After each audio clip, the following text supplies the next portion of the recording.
Hello, everyone. Good evening and welcome to Vishwa Talks. My name is Srivani and thank you each of you for attending today's event. For those of you who have attended a Vishwa Talk before, a very warm welcome to you. And for those of you who are joining us for the first time, here's a little bit about us. Vishwa Talks is an initiative by Vishwa Foundation and vishwaorg.org.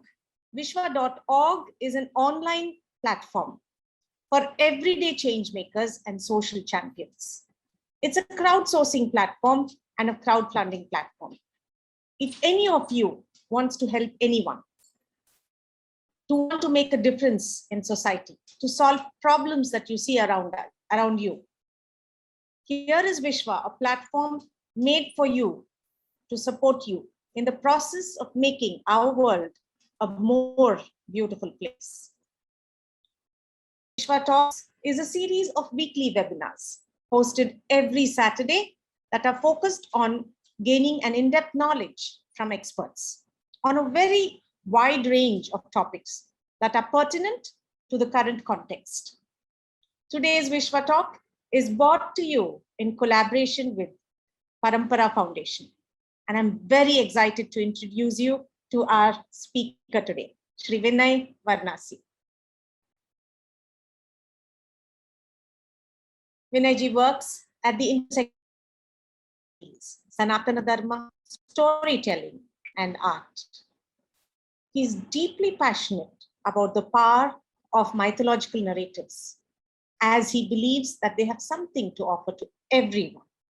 He's keen on making stories and their underlying philosophies accessible to each of us. And he organizes talks, collaborations, and creates art in this context. His focus is to remain honest and to present without fiction. He has given over 30 lectures on topics ranging from the glory of different goddesses to the importance of our Mahakshetras, such as Kasi, Vrindavan, Kanchi. His fascination for the Indian ethos has also led him to constantly explore ways of presenting Puranic ideas and themes. In this context, he has conceptualized and executed unique productions with musicians such as Sri Ramakrishnan Murthy, Sri Vivek Sadashivam, and Sri Sumesh Narayanan. These productions have been about storytelling and music coming together seamlessly. He's a lyricist, and his Pallavi lyrics have been tuned and sung by musicians such as Vidushi's Ranjani Gayatri and Vidushi Gayatri Venkatragavan. He has co-translated the kritis of Yogi Narayana of Kaivara to English.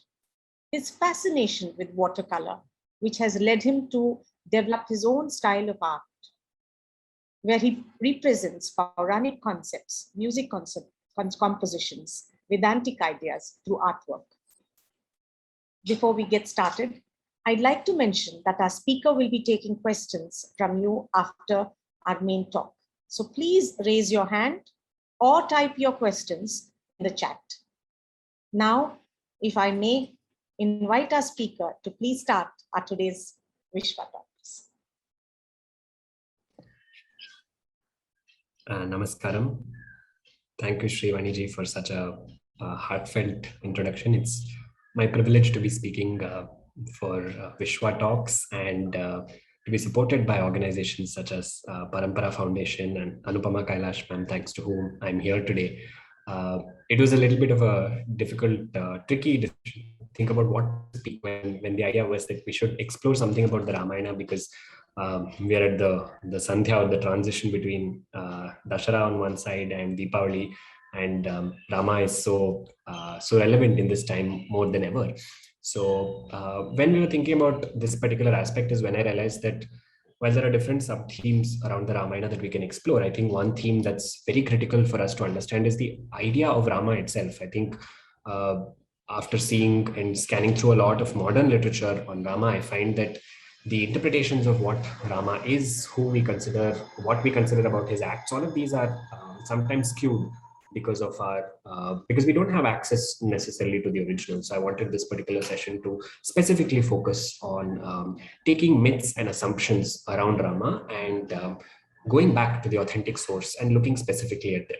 So just as a heads up, we will not necessarily be running through the entire Ramayana. That's absolutely impossible in 35, 45 minutes or 45 hours.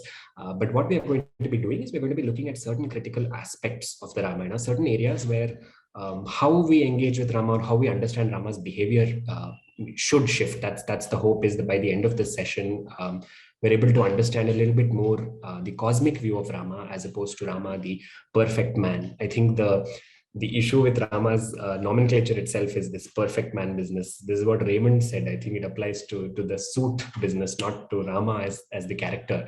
And even before we talk about this particular episodes of the Ramayana, the first context is setting context about who Rama really is. Annamacharya, towards the end of his journey, he says something to Venkateshwara in one of his compositions. He says, "You are Jagannataka Sutradhari.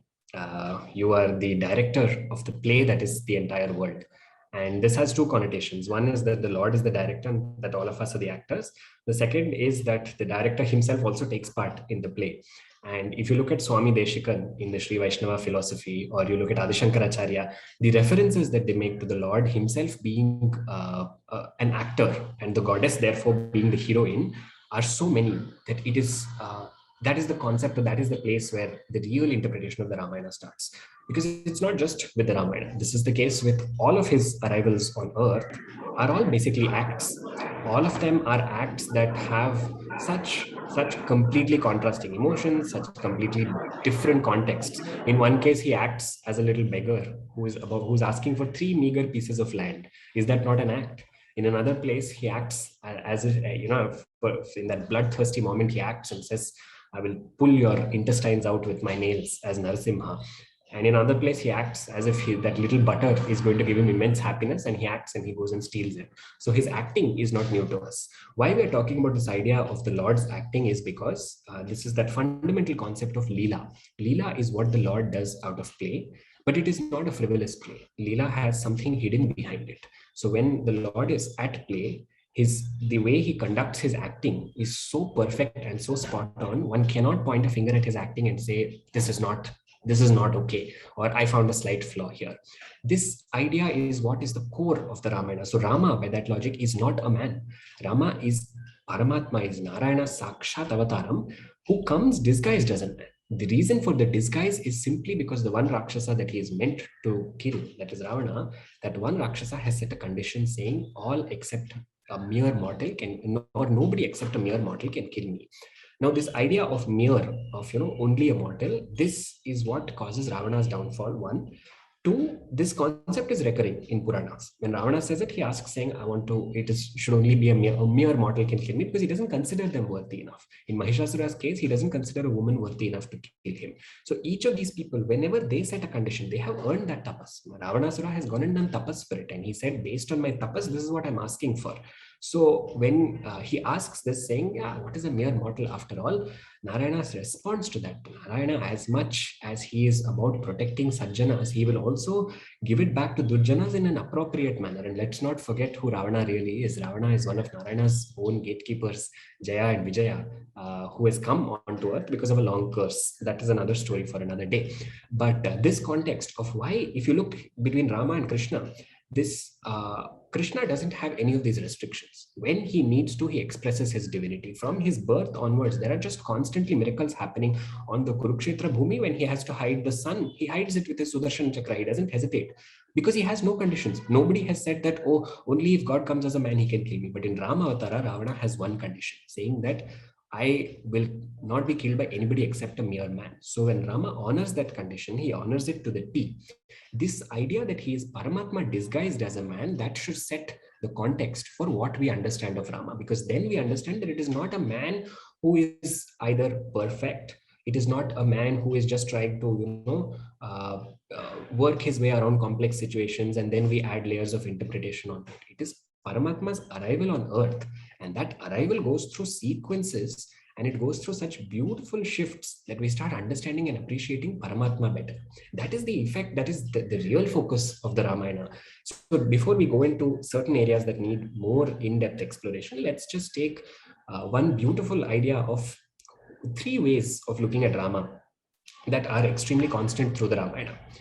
There are only 3 ways. If you look through the entire epic, there are effectively only 3 ways that Rama is looked at. One is for Dasharatha and Kausalya and all of them, that is Sumitra, all of them. Rama is only my child. They see him with so much love, they see him with so much of joy that they're only viewing him in that mind. That's not wrong. There's absolutely nothing wrong in it. The second way is Ravana's way, who says he's only a man. This is the second way. The third way is what the rishis know, that he is Paramatma. You look at the Ramayana, the rishis throughout are the ones who are guiding the path of Rama.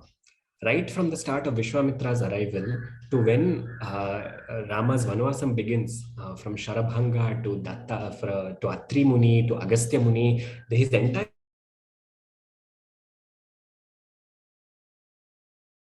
of his Vanvasam is daughter. So he goes to meet one, and then he's that Rishi tells him, go a little further down south from here, you will see Agastya's ashrama. There you can pick up the bow that you need. So the rishis push him in a certain direction. Why? Because the rishis know that he is going to come. They know that Rama is going to come years before Rama comes. When do they know this? And this is the very critical point where, look at Gautama and Ahalya's story. Again, a story that has gone through so many patriarchal retellings that it has become something else altogether. What is the story that we know? The story that we know is that Gautama curses Ahalya and says, become a stone, and then one day Rama will step into this hermitage and place his foot on you, and then that stone will be removed. But if you go back to the Valmiki Ramayana, firstly, the curse that Gautama gives her does not even mention the word stone in it. There is absolutely no reference to this word. The words that he uses are specifically Nirahara, go turn your senses within. What he says to her is, turn your senses within such that you are unaccessible and you are not seen by the external world. This is the idea of becoming a stone. It is not physically a stone. It is go so strong inward and view Paramatma alone that you will not be seen by anybody else. Bhasma Shayinis, lie down on Bhasma, lie down on such a basic substance that you are only in communion with the Lord. And then years later, the Lord will come and the Lord will redeem you of this curse. By then your tapas would have fructified. Now, when Gautama says this, is it a shapa or is it a rishi giving her an instruction for her own journey to blossom? And in that moment, so as per the Valmiki Ramayana, this is what happens. There is no mention of stone. And the second important aspect is when Rama steps into the hermitage, this is the beauty. Now, Rama, Lakshmana, and Vishwamitra step in. But if you read the Ramayana, the second all 3 of them step in, Ahalya opens her eyes and she looks at Rama first. He didn't have a placard saying, I am Rama. How does she identify? Gautama does not describe Rama will come holding a bow, Rama will come in this color, nothing. He says Dasharatha's putra will come. That's all he says. But she immediately identifies. This is her tapa phalam. So Rama is the phala, he is the fruit of tapas for endless rishis, be it male, be it female. And Rama is so moved. Rama's avataram is one avataram where Paramatma is so moved by his bhaktas that he does what we don't see in any other cases. In this case, he does not touch Ahalya with his foot at all. The moment Ahalya looks at them, Rama and Lakshmana touch Ahalya's feet. Why I'm saying this is because how we interpret a story like this is very important to understanding the characters that are involved. Ahalya is not a wayward character who further downslid. Ahalya is a Mahatapasvi, Tapaswini Mahabhaga, she is called. For her to see Rama, to have that darshanam, that is a completeness of her sadhana. So Rama's journey, in many senses, I don't know if several of you probably are familiar with this plant called Touch Me Not. But as you touch, each of them just goes inside. Rama's journey is like that. As he's walking along, rishi by rishi, tapasvi by tapasvi, who has been waiting for him, they just open up, or they just go internally so long that there's no more journey for them anymore. So this is just one such instance in particular that looks into how Rama shifts the gaze from externally them seeing Rama to internally what happens to Rama. Then if you go through the rest of the story, there are hints in this particular story that this is not the story of a man. Look at the context of Vishwamitra pulling Rama out itself. Vishwamitra comes to Dasharatha. Vishwamitra, who is the Gayatri Mantra Drashta, is so powerful that he had raised an entire army against Vasishtha, as per another Puranic record. Can such a man who has seen Gayatri Devi herself, can he not protect his own yajna? Is he not that capable? But he comes here and he says, I need your son to come with me. He doesn't tell Dasharatha, I need you. He does not say, I need Sena. He says, I need your son to come with me. And then Dasharatha immediately says, absolutely not, because that is the first way of looking at Rama, my child. So he says, no, I can't send him. You take me, you take my entire army.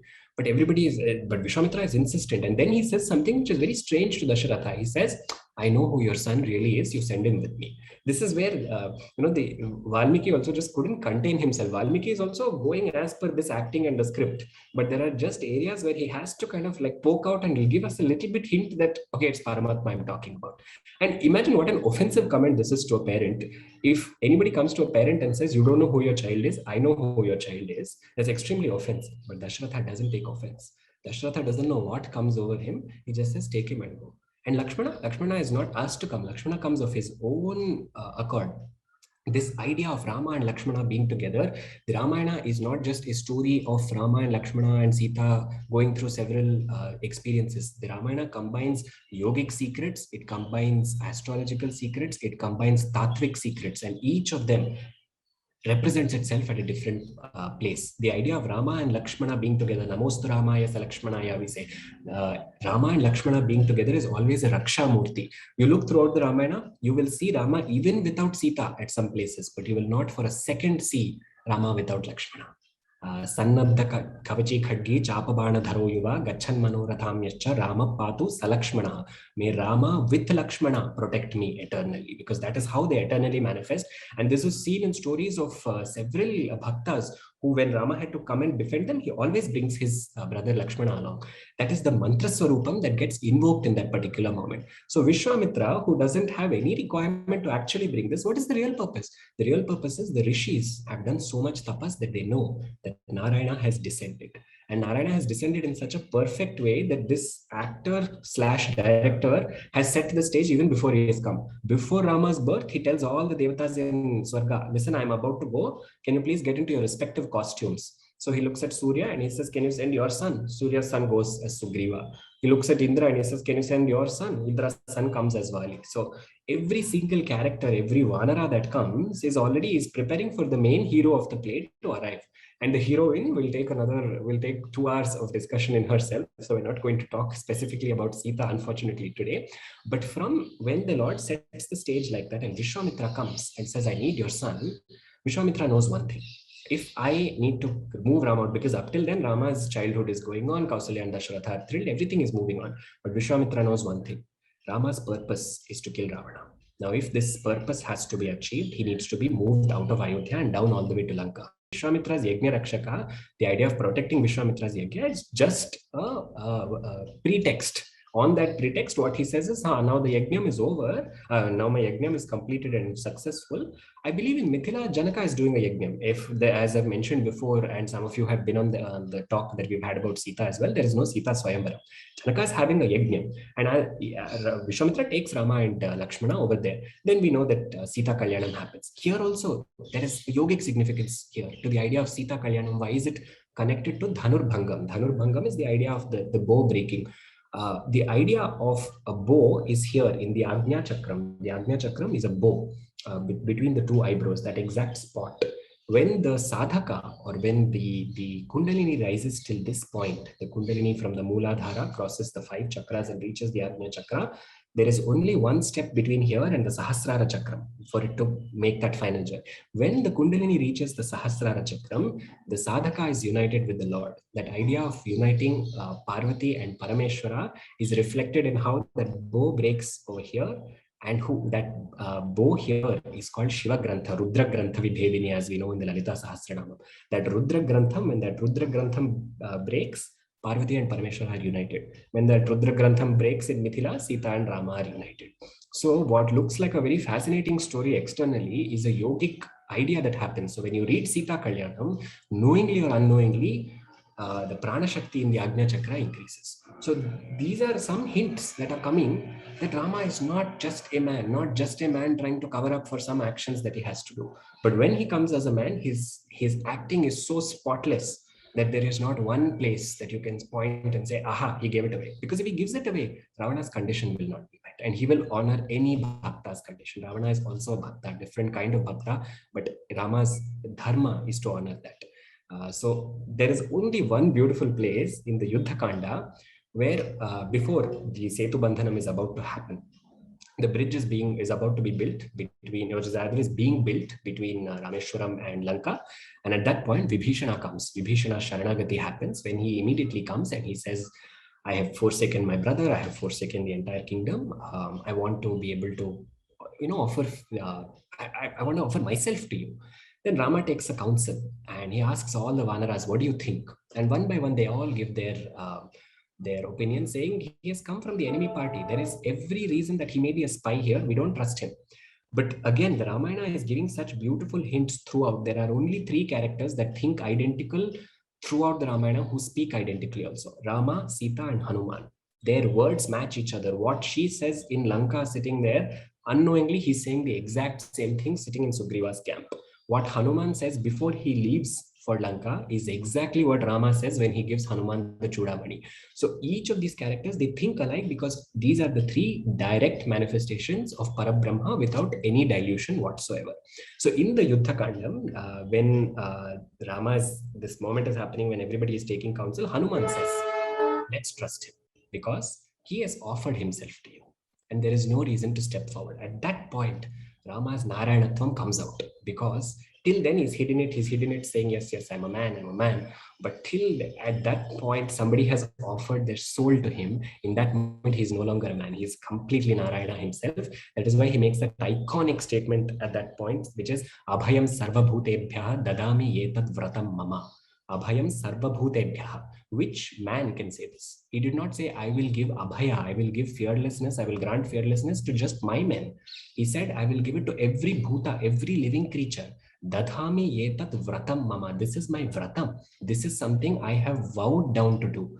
To be able to say that, is it possible for a human being? This is something.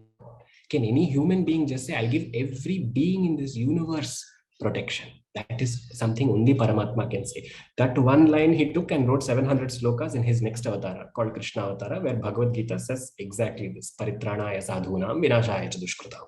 There, that exact bhava. But here he said it. So it came out a little bit, then immediately he took it back and he said, so therefore I will give Vibhishana Sharanagati, because this actor is fantastically doing his job. Then, of course, we know what happens. He goes and Ravana's death happens. Now, here comes the problematic lens with respect to the Agni Pariksha. The Agni Pariksha, and I wanted to spend a little bit of time on this, is because the Agni Pariksha's retelling in modern lore is something that has come to be synonymous with patriarchy. It is something that has become a symbol of female oppression. And this is very unfortunate because a linear reading of the Ramayana will lead us to such simple conclusions. Something that often gets said, and I also used to believe this before I had access to the original sources, was I used to think the Mahabharata has a lot more shades of characters, whereas the Ramayana is a lot more black and white. But if you look into the depth of the characters in the Ramayana, they are so mind-blowing that they leave you showing you all the Navarasas. There is a beautiful slokam that says Shringare Kshitinandinim, which begins the Navarasas and how Rama depicts each of the Navarasas. When Shringara Bhavam is shown when he is with Sita. Rautra Bhavam is when he's killing Rakshasas. Each of these Navarasas is described. But when we look into in this particular aspect of how not just the Navarasas throughout the Ramayana, but in one particular moment, how does he balance those different rasas? Now take this moment when the Agni Pariksha itself happens. Now, as per, I just want to give a disclaimer, everything I'm saying is based on the Valmiki Ramayana. It is not on any other Ramayana in this particular case, nor is it a personal interpretation. This is necessary because we are going close to the source. So in the Valmiki Ramayana, as soon as Ravana is killed, Rama's Pradhana Karyam is complete. His mission is successful. Now, when he steps out of the battlefield, Sita is being bedecked by all the Trijata and the other Rakshasis. They've all bedecked her. And just look at that moment, right? She is meeting her husband after 11 long months and even 11 traumatic months, mentally as well. In fact, the Ramayana is one of the first granthas across all ancient literature to speak of mental health, because it speaks about Sita's depression, it speaks about Hanuman's dejection and how they deal with concepts of mental health. So in a time when toxic positivity is prevailing and we feel like, yeah, just think positive, everything will be okay, the Ramayana unabashedly talks about why mental health is important and why it's important to look at it for what it is. I also know that Vishwa Talks is doing Vishwa Foundation is doing some phenomenal work in terms of supporting Roshni and other organizations that are looking into mental health. So also using this to appeal to all of you to support your own mental health, and if you can, support causes that are looking into mental health, because as the Ramayana is telling us, it is something necessary for all of us. So from that aspect of Sita's turmoil, how much she has gone through, how much suffering, and she's brought to Rama. And in that moment, now comes the real Gharshana. Rama Avataram's essence is in this avatar, is in this moment, because Ravana Samharam is kind of direct up to a point. There's one rahasyam there in Ravana Samharam, which we will touch upon if we have time. But here, when it comes to Sita's Agni Pariksha, because this is something that distances us from Rama, a lot of us feel like he made a mistake. He could not have spoken to his wife like that. Fact, or rather fiction clearance number one, Rama does not ask for the Agni Pariksha at all. There is absolutely no word from him that says, I want her to enter the fire. The concept of Agni Pariksha has a story behind it. So with any Indian epic, be it the Ramayana, be it the Mahabharata, or be it any of the Puranas, if you touch one, you have to touch the others to be able to make a connect. It is just like Minesweeper, where you're stepping on one and like lots of other things open up. Because if you read it in isolation, it's just a story. But why Agni Pariksha? Then he could have asked her to go underwater, no, and said if she manages to stay there without drowning, then I'll accept her. What is the context of Agni? Why Agni in this particular case? This is something we look at. Secondly, that moment itself and how three characters react there: Rama, Sita, and Lakshmana. What are the three reactions that happen there? So when Sita steps in front of him, Rama looks at her and he is so moved. He's so moved because he's seeing his dearest Sita after so long. But now Rama is also, this is Rama who is Narayana incarnate, but Rama who is also aware of how everybody around him is looking at Sita, and he has sensed something. He has sensed, this is Trikala Jnana. Rama is not just looking at the present, he knows what's going to come up in the future. He knows that when he steps back into Ayodhya, this will be an issue. He knows that somebody is going to say something to him, not to him, he's going to say something to Sita. And this thought holds him firm, so he doesn't show her a single expression. He just looks at her and he says, as a Kshatriya, my dharma was to rid you of this menace called Ravana. I have done that dharma. Now you are free to do whatever you wish to do. In that moment, he says a few more things in that context, but there is one. Now, Rama is saying something that looks very difficult, right? So the fault, you can say, is still with Rama. But look at his exact words in which he's indicating two things. One, who is Sita really? And two, who looks at Sita in a dirty way? There is, in the Lakshmi Ashtotram, we have a word that says Lokaika Deepankuram. She is the Deepa to the entire universe. Lokaika, the only Deepa, the only source of light for the entire universe. So when Rama is looking at her, he says, you, Sita, are like a light. But when I look at you, when people with an eye infection look at a light, there is some disturbance that is caused to them. Looking at you is like that. This what do you call it? This analogy has the entire essence hidden in it. There is absolutely no dosham on the part of a lamp. There is absolutely no dosham in the flame. The dosham is in the eye that is looking at it. So those who look at you in a certain way, they have a dosham. And in order to remove that dosham, I'm telling you, go where you wish to go. That's all he says. So his acting continues, and all the gods are getting impatient because Lakshmi and Narayana have to come together, but it's not happening because Rama is saying these very difficult things, particularly to them. So in that moment, Sita looks at him and then he says a few more things. And then Sita says, Lakshmana, get a pyre ready. I will go and sit into that pyre. Why does Sita say this? The back answer to this is found in the Balakanda of the Ramayana, where before Sita's birth, the Vedas incarnate as take a female form. When the Vedas incarnate, that Vedavati will sit in penance for Veda Purusha, who is Narayana. Yajna Vishnu. Vishnu is Yajna Swarupa completely. When she was doing that tapas for Yajna Purusha, Narayana, she was immersed in that tapas. Ravana entered the scene there. She was sitting in a cave and doing that tapas. Ravana entered and he touched her. She banned him, saying, don't Don't even think about it. And then he says the same thing. Ravana knows only one dialogue. You're so beautiful. Why can't you come and marry me? Triloka Aishwarya, I also have. Same usual standard terms and conditions apply. And then she pushes him back, but he forces himself onto her. In that moment, Vedavati is so disgusted with him, and she says, "You dare defile a body that was about to merge with Vedapurusha himself. Now let me inform you that this same Vedaswarupini, this Vedavati, will reincarnate, and I will be the cause of your death. This body is no longer useful to merge into Narayana, so I will take another form and I will come. But this same form shall get consumed by Agni, and I will come out again from Agni, and by which time your end would have been assured." This is exactly what she says. And then she is born, she comes from the earth as Bhumi Sutta. And now what happens is, of course, when she said this to Ravana, she went into the fire over there. Now when she steps into the fire over here, Agni Bhattaraka brings her out to Rama, and he tells him this entire narration. And he says, "Rama, this is Vedavati Swayam." So there is a lot of confusion for people saying, was it Chaya Sita? Was it the actual Sita? This is where Leela is important, because Paramatma is, at no point will Paramatma ever cast an aspersion on Paramatmika. But for the case of a Leela, there is something going on. Second, Sita she herself said something to Ravana saying, "I will cause your death. I will come back to cause that death entirely." In order to reascertain that, she must re-emerge from the fire. Why fire? Fire, because Jata Veda, as we know, fire is the purest form of fire. It is that Agni which kindles the divine. This is why all the Vedic suktas, Hiranyavarnam Harinim Suvarna Rajatasrajam Chandram Hiranmayim Lakshmi Jata Vedoma Avaha. Oh fire, I'm asking you to invite Lakshmi. Jata Veda says Ulavama Soma Marati Yato Nidahati Vedaha.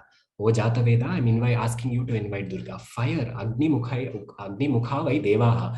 Through Agni, we reach the Devas. So through Agni, the Devas reach us as well. So for Sita to make her appearance, Agni becomes that medium.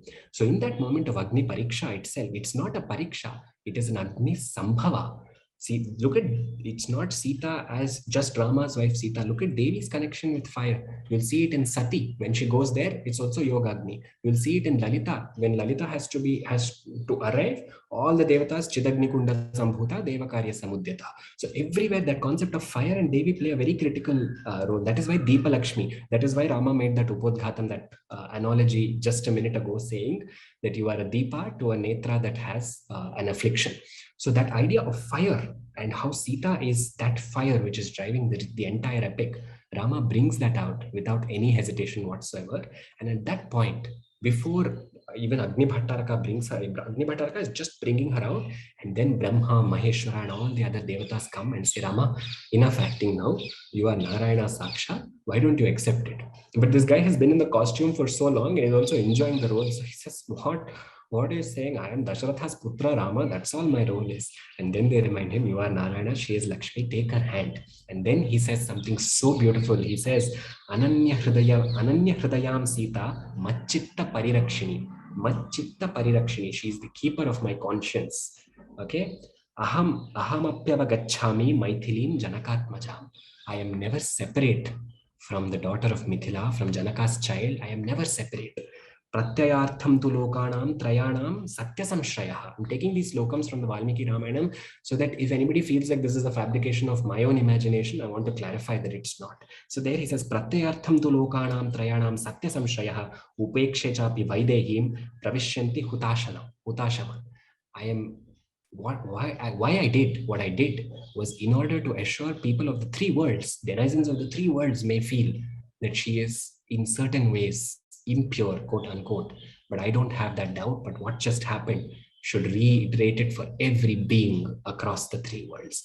That conviction, that Ananya Hridayam Sita, that has the essence of Rama and Sita. So Rama does not do what he does in order to separate himself and say, okay, my part is done. What he's doing is to reiterate the idea of Purusha and Prakriti being inseparable. Two, from the perspective of a Raja Dharma, he needs to say what he needs to do, because tomorrow no Raja should look at him and say, yeah, okay, Rama at some point did that, so I'm also allowed to do whatever I want under the guise of Dharma. Dharma is not as tricky as the problem with English translations is that they don't do full justice. Dharma is not duty. Dharma is a sense of righteousness and a sense of what to do in a certain context, but that context is not, there are universal dharmas and there are case-specific dharmas. This is a case-specific dharma. to reiterate that, he behaves in the way that he does. Now, as he does that and Sita comes out, there is absolutely no hesitation from Sita's side in saying, why did you not accept me earlier? Showing that Sita had no qualms, and she does not hold it. She does not take it back to Ayodhya and say, you said that to me. She does not hold it, because she knows when he is acting, she will let him do his part. And further, if this is not enough to convince us, there is in the Sundarakanda, there is a beautiful moment when Hanuman's tail, they set it on fire. We all know the story, right? And Hanuman is burning all of Lanka. At that moment, Sita gets news that Hanuman's tail is doing this job. Sita worries. Hanuman will light all of Lanka. What about his tail? What if that burns him? This thought consumes Sita. She makes 3 statements. And the authority with which she makes those statements really shows the power of Dharma. Because she says, Yadimam Vritasampannam, if I have been true to Rama. I'm going to read out the exact slogan because it's capable of giving complete goosebumps in itself. Okay, and she says, Yadimam Vrita Sampanna. Unfortunately, I cannot. I've written so many slokas down that I wanted to put out, but yes, Yadimam Vrita Sampannam Tatsamagama Lalasam. If I have been true to my Lord, and if he knows that the only thing I want is to be united with him. Okay, this is what Tatsamagama Lalasam means. Lalasam means waiting. Tatsamagama, I'm waiting to be with him. Savijanati Dharmatma Shito Bhava Hanumataha. Shito Bhava Hanumataha means may Hanuman be cool. If my Lord, there somewhere in India, in Jambudvipa, if my Lord knows that I have been true to him by Manasa Vacha Karmana, if he knows that, then let Hanuman's tail be cool. She did not only say, if I have been true. She said that also. But she said, if my Lord knows that I'm true. If he knew it then, when Hanuman's tail, and Hanuman's tail does not, Hanuman does not feel even an inch of that warmth or that heat. But if Rama knew this when Sundarakanda was happening, then what would change between then and Agni Pariksha? That he would suddenly doubt Sita's character. So from the perspective of a story also, Rama is fully aware, and that is given out by Sita herself. But when he comes here, he has a Rajadharma that he has to adhere to. Secondly, he wants to remove that doubt for anybody else, because all said and done, the actor is so good that he also hides his own emotions of sadness that something sad is about to happen later. That is exactly why in the Uttarakanda, also another fact clearance, there is no washerman, there is nobody goes and hears a washerman saying this to his wife. None of that happens. Rama's, one of the things that is established in Rama Rajyam is there is night patrolling that happens every night. And in the process of that night patrolling, the soldiers who go for that patrolling would come back to the kingdom, to Ayodhya, to the capital, and inform Rama what did they hear in the night, because the night is the best time to be able to observe what are the kind of things that are happening in the city, in the kingdom. At that point, Shatrughna comes to Rama and he says that people are saying this. People are saying that Sita is not of pure character. And at that point, Rama's behavior changes. Rama firms up. This is Dridhavrata. He just firms up, and that actor is so powerful, you cannot even see what's going on inside him. He just turns like a stone, much like Ahalya. He just turns into a stone, and he says, Lakshmana, take her and leave her in the forest. Now, at this point, it is very easy to criticize Rama, saying, how could he leave his pregnant wife and let her go all the way to a forest by herself? Did he not have that karunya? But look at Rama's own reaction. Does he not know that his child is going to be born from Sita? Their child is going to be born. Isn't this what he worked for? Isn't this what he killed Ravana for, so that he could be comfortable and he could follow a dharmic rule in Ayodhya? And above all, did he not prove her chastity once? And at that point, Rama gets fed up. And he says, there is no point. There is a point at which the story must take a different turn. One. Secondly, there is something beautiful that is about to come from this grief.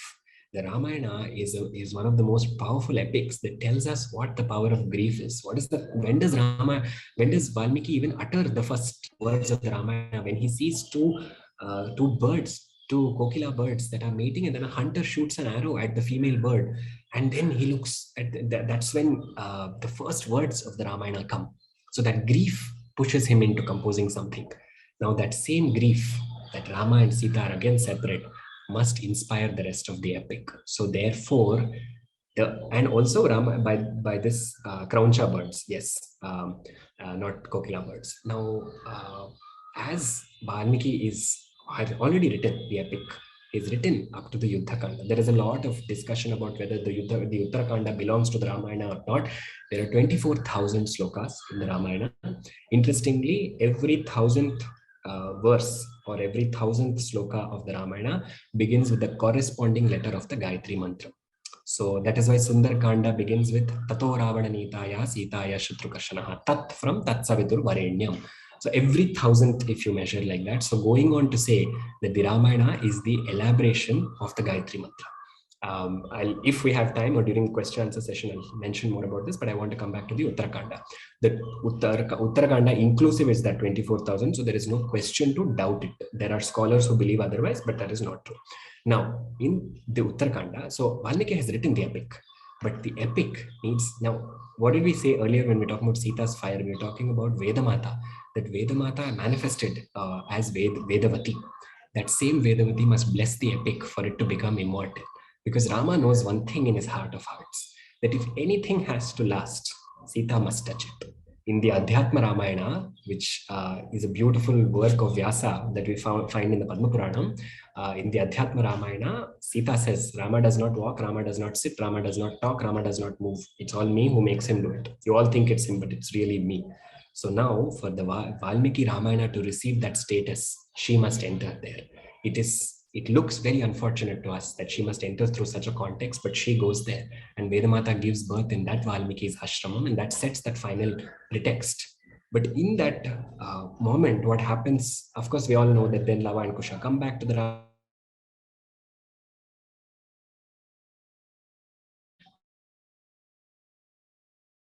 in this story in one moment, she has to end. It snaps for her because there is only so much of acting that either Jagannatha or Jagannayaka will do. There is only so much that they will respond, that they will react to that particular situation. But there is a point which they are, that is that when we say the words Lokatita, Gunatita, Sarvatita, Shamatmika, means beyond that, none of these things apply to them. They will hold on to those characters as much as is necessary, but thrice over her character is questioned. Once she took it happily and said, I will play along. Second time she said, okay, I will go to the forest without questioning.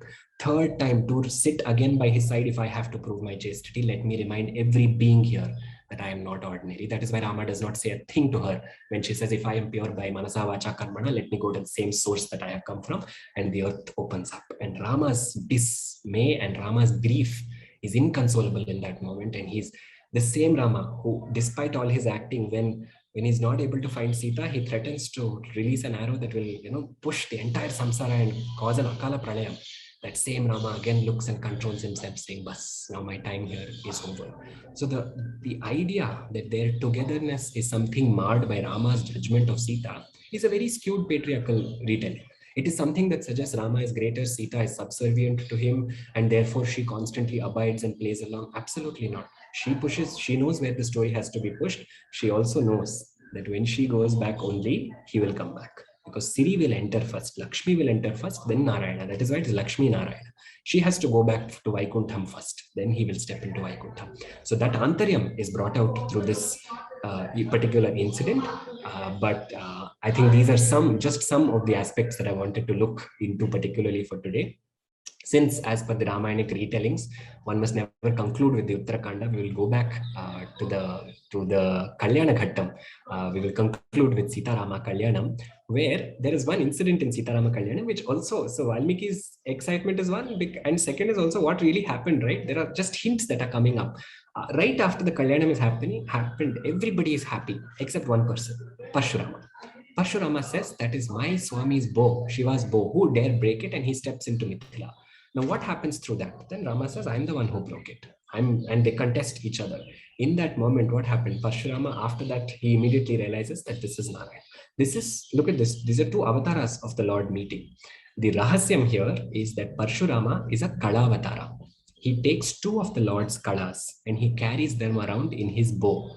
When he meets Narayana, those two kalas which he has internally absorbed, those two kalas, when he sees completely Narayana with all his kalas, when he does Sharanagati to Narayana, those two kalas get observed. Parshurama remains on earth as a rishi, and Narayana takes those two kalas. This is Purnamidam, Purnamadam. Rama takes those two more kalas, they don't increase, decrease, it's eternally complete, and he moves on. So that idea of who Rama really is also represented there. So with that, I've exceeded my time by 10 minutes, and I ask for your apologies for that. But with this bhavam, I offer this to Sita Rama's lotus feet, and also opening the session out to questions and thoughts that we may have collectively about some more areas or anything else that might be coming up. But Srivani ji, over to you.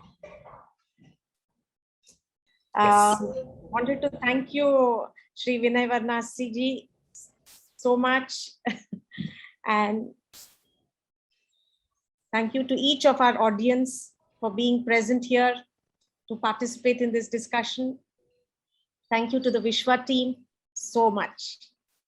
We would like to just say two words. Vishwa is a platform which is supporting various change makers, volunteers, contributors, experts, institutions who want to bring about real change. We're right now going out with two fundraisers from Roshni and Auroville Foundation. Akhilesh, yeah. So Roshni, the way Vishwa is different from others is that most crowdsourcing platforms are supporting individuals, will probably support an individual who has a heart operation or something. But we are trying to deal with things at a macro level. We have Roshni, which has 23 years of experience and who has supported almost 50,000 people in mental health. And they are now taking a van with them to areas, to unprivileged areas, directly to people's doorsteps. And they are giving, they're taking counselors, they're giving medicines and doing counseling at people's doorsteps for those who need support. Please see the video which is on our website out here. Akhilesh, we don't have time for the video now. So we'll see it next. People will go to the website and see it. And we have another lady, Oro Navy, a lady who's a German born and brought up in Auroville, who has taken up 40 acres of land in Pondicherry, which was very barren, and she has converted it into a green lush land. There were 9 of them involved. And over 15 to 20 years, this is what they have done with that barren land. And they have worked with their own hands. It was not like they had excavators or something. And today it's a lush green forest. We would like, we are raising a fund for her for an excavator. And for those of you who are interested or would like to share about this fundraiser with people that you know who are in a position, whether it is IT companies, pharma companies, whether it is corporates which have CSR, please share it with them so that they can support people like this, change makers like this, who are making a difference, because she's bringing in native forests into these. And lastly, just another 30 seconds of your time. We are coming up in the coming week with a new session by one Mr. Paul, who has converted, who's done a lot of work in native forestry, and he has taken up a mine from Ramco Cement and he's converted it into a beautiful park where people can now go, and there are a lot of birds and animals now visiting this place. Today we have roads across the country and we have quarries like eyesores across the country, and here is a man who's made one such quarry into a beautiful park. So in the upcoming Saturday, we will have him have a conversation with each of you. Thank you so much. We can continue with our question and answers. Sorry for taking up your 5 minutes. If anything, I was just looking at the diversity of the projects that you'll support, and I also think that it's so important for us to be able to do our bit, right? I think the word checkbook charity gets used very wrongly, because honestly, all of us are not always in a position to be doing. But when you look at work like this, right, be it creating food forests, or be it looking at the landscape of a mine and being able to address it from an ecological perspective, all of us don't have that capacity to do it, but the very least that we can do is, if somebody is doing a yajna, this is all, it's beautiful how both the parts that you mentioned are all about the earth, and the Ramayana is essentially about the earth and Bhudevi and Sita Mahalakshmi, Bhu Mahalakshmi. So encouraging each one of us to do whatever little bit is possible for us, because this is a yajna that's happening. Particularly when I saw the tractor that is being raised for Project Oracle, that is equivalent to digging the earth for a yajna. So I really hope that people here are going to support this in whatever capacity they can, and that, more power to Vishwa Talks for the kind of work that you guys do, and relentlessly, pushing forward causes and holding causes to not only stay afloat but to thrive. This is such a noble cause, and may Sita Rama themselves bless it.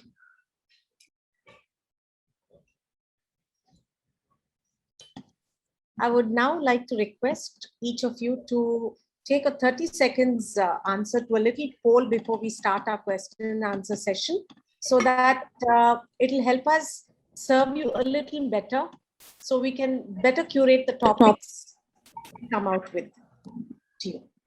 And while you're doing your poll, I just wanted to share a few thoughts. When we came out with this talk about Rama, the first reaction I received from a family member is, why are you getting into being Hindu or branded Hindu? It struck me. We all had grandparents, our aunts, telling us such beautiful stories. We never thought there was anything wrong with it. But today, if a story of Rama is told, we are Hindu. Should I tell my children, my grandchildren, these stories? Is it politically and socially appropriate? Should I instead sing about Old MacDonald and Johnny, or tell stories about Superman and Hulk and Iron Man? Is that appropriate? Why should I replace my stories of Hanuman, which will actually give my child, my grandchildren, a pathway to how to lead lives? Because you're talking about a Hulk or an Iron Man or a Superman who's powerful, but when real life strikes them and there are ups and downs in life, do they know how to lead their lives? It is stories like Ramayana, which, when each of us are passing through our lives and we go through our ups and downs and we have our dharmic questions, our dharma sadnehale, is this right? Is this the way to go? That we look and listen to our holy books, that we listen to Ramayana to say, yes, this is the situation. This is what Rama did. This is what Hanuman did. This is what Ravana did. Let us do this.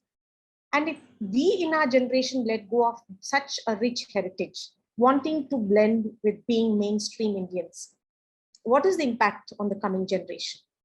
If we let go of our heritage to be secular, to be mainstream, what is a man without culture? What is a civilization devoid of culture? Where are we headed? Where are my children headed if I don't expose them to this, if they lose their identity? It is to counter this that Vishwa is providing this platform for people to discuss, to examine opinions, issues, problems, perspectives. We encourage these interactive sessions. We encourage these question and answer sessions where each of you walk away thinking, examining, exploring with more respect for each other and a deeper understanding of our society.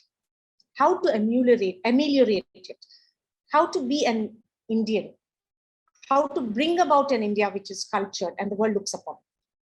So let's move on to anybody. If anybody has question answers, please feel free to start asking your questions. You can put them in your chat box or you can raise your hands.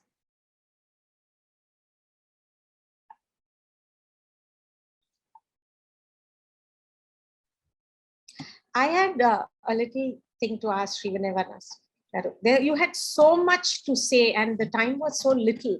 I wish you come out with some YouTube videos coming out with these stories, because you must have covered 100 stories, and at least with each 5 minutes video or 3 minutes video, if you, or a 10 minutes video, if you come out, we can share these stories with our children. I remember my aunt telling us so many stories. Now if I want to tell, except I can refer back to Amar Chitra Kathas, it's not easy for me to tell them. So we really request that you should come out with some stories. Absolutely. I will gladly take that up. But I'm so tech challenged that I never thought of this. But I think I also particularly resonated with what you said about why is it that our branding becomes Hindu or a certain ism when we talk about what our roots are. So in that context, I think raising awareness is important, and it gets raised when it shifts internally. So uh, I really resonated honestly with all of what you said. It was just so powerful, and I will take you up on that video aspect for sure. So there is one question from Achintya Prahlad on Devi. Would you like to raise your question and unmute and ask it yourself? Sure. I think he said he'll take that question towards the end. No, we'll see if there are specific questions with respect to Rama. We'll take that one in the end. Okay, there is an interesting question saying about convenience of how it was all meant to be, so it happened. Just pondering on that. So I just want to respond to this particular question, saying that it's easy to say. I agree that it's easy to say it's meant to happen in a certain way, but it has to happen. If we have to understand this, we have to understand the difference between karma and leela. Now, for us as humans, when good, bad, which translate into happiness and sadness, when they happen to us, they happen because of purvajanma samskritas, purvajanma vasanas, whatever is, whether we have done good or whether we have bad, that gets reflected accordingly. That is called karma, right? If I'm experiencing a certain happiness, it's because I've done something good in another life or in this life at another time. But when Narayana or Lakshmi incarnate, what good or bad have they done? What is the reason that they had that certain things happen to them? Why do Rama and Sita get separated fundamentally? They have not done any papam in their previous life to be able to receive that, right? So this is the idea of Leela. Leela has one pradhana prayojanam, that is lokakshema. The idea of a Leela is that it happens for the protection of the world. One. Second, behind every Leela, in order for something to happen, there will be a backstory. Something will cause it. Why Rama and Sita get separated is because when Sati, in the story of Sati and Shiva, when Sati's corpse Shiva is picked it up and he's doing such an intense tandavam, which is so raudram, Vishnu realizes that this is not good. This will cause an untimely end to the universe. So he cuts the body up, and we all know that those pieces of the body fall in Bharatavarsha in different places, become Shakti Pithas. Now, Shiva is so distraught when he sees that there is no more Sati here, that Chaya Sati is not there anymore, that he looks and he says, whoever has caused this to me, he will know what the pain of separation from his wife is. And then Narayana steps in front of him, and Shivaya Vishnu Rupaya Shivarupaya Vishnu. Shiva is so fond of Vishnu, and Vishnu is so fond of Shiva, that Shiva immediately regrets and he says, Ayyo, what did I say? Did I curse you? I didn't know it was you who did it. So Vishnu smiles and he says, don't feel bad at all. I needed some pretext for my upcoming avatara where I need to go all the way down south to kill that fellow.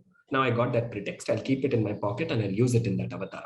So this is Leela. Rama has not done any papa, but this is creating that context for Rama to actually go and kill Ravana. So it is not as convenient as saying that, yeah, everything happened because it's so meant to be happened. Everything is happening because there is Divya Prerana, there is Rishi Prerana, there is the Rishis who are encouraging it to happen in a certain way in accordance to Lokakshema, because that is the real purpose of the Ramayana. That is the real really what the Rishis in particular want. So I hope that answers that question. Some interesting questions coming out. I think I'll have to take your help, Srivani Garu, to pick some of them.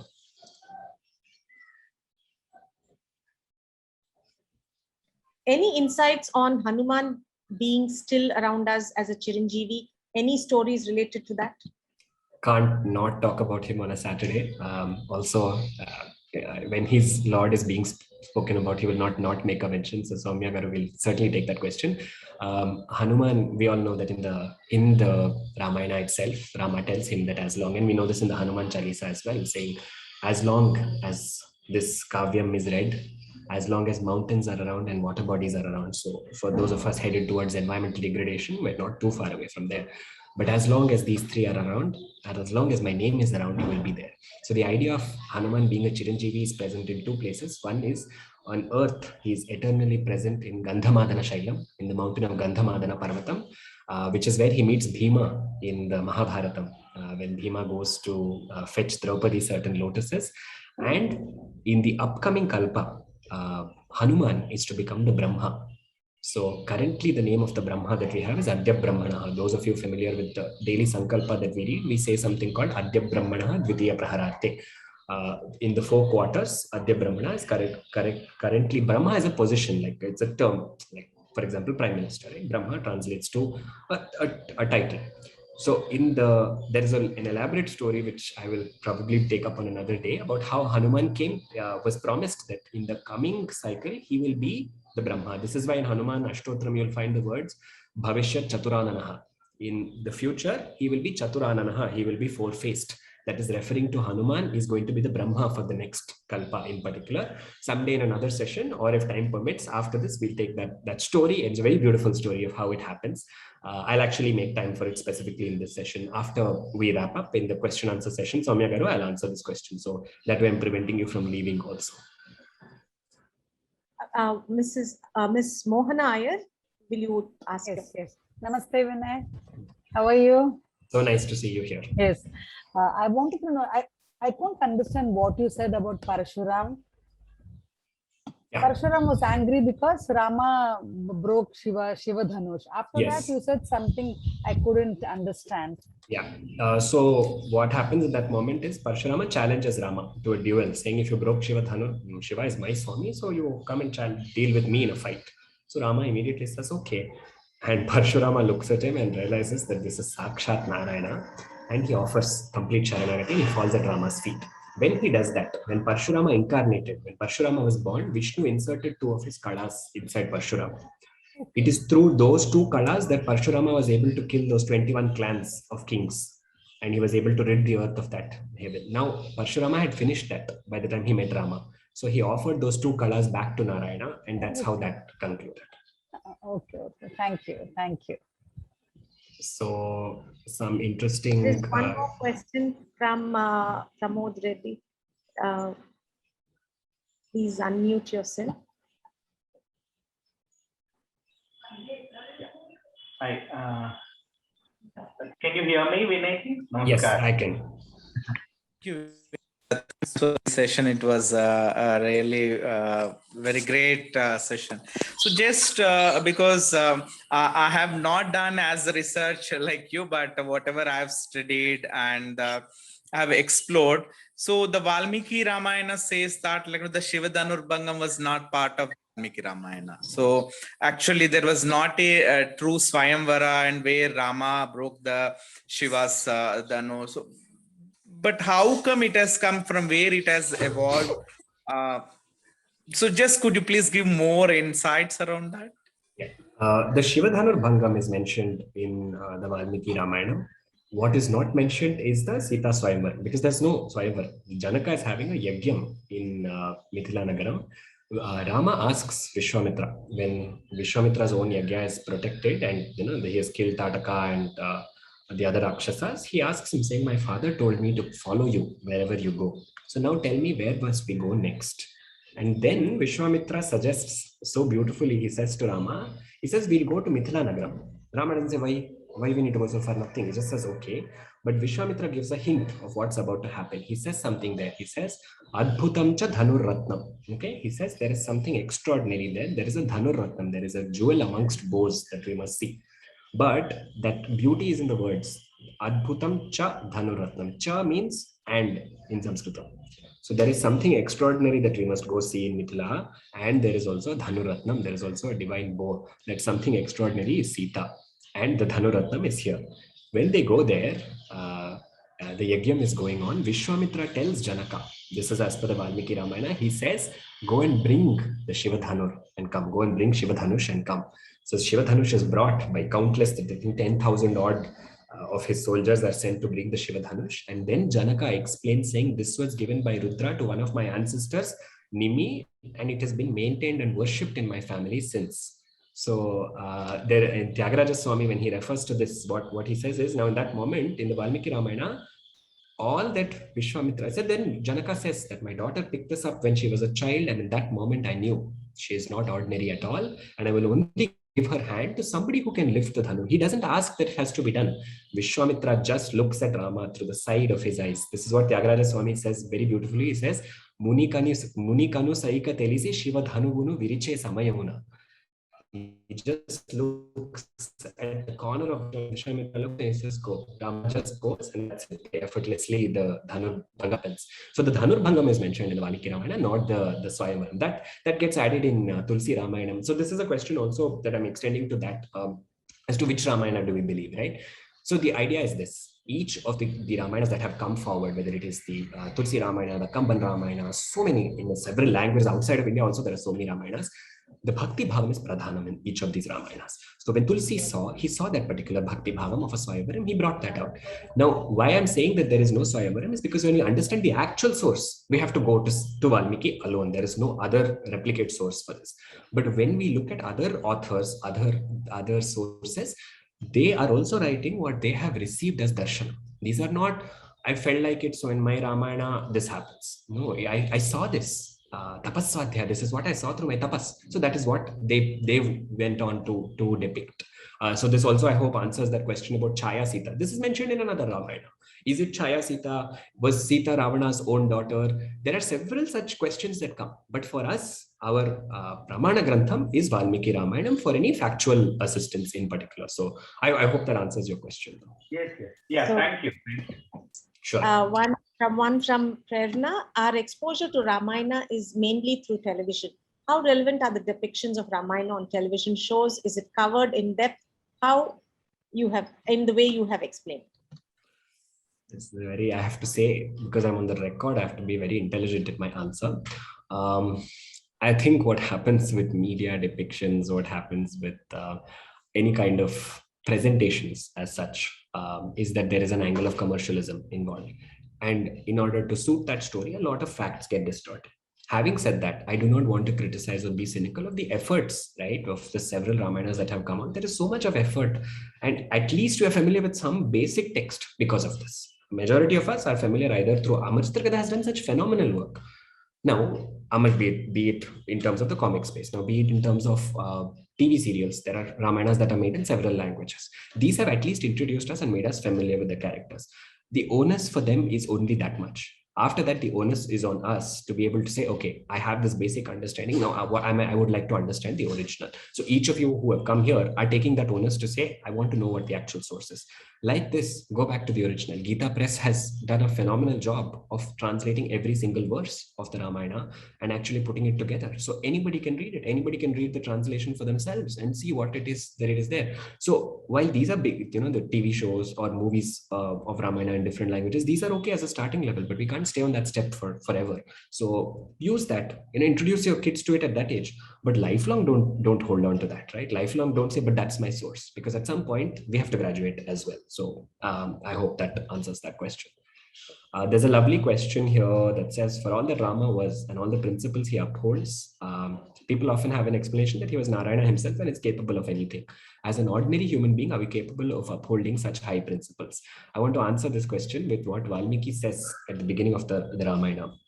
This is when Narada comes to him, and then he asks Narada in particular, he asks him a question saying, I want to know, in this present world that we are in, who is there with, and he lists out a series of characteristics, and he says who matches these particular characteristics. So he says charitrena cha ko yuktaha sarva bhuteshu ko hitaha.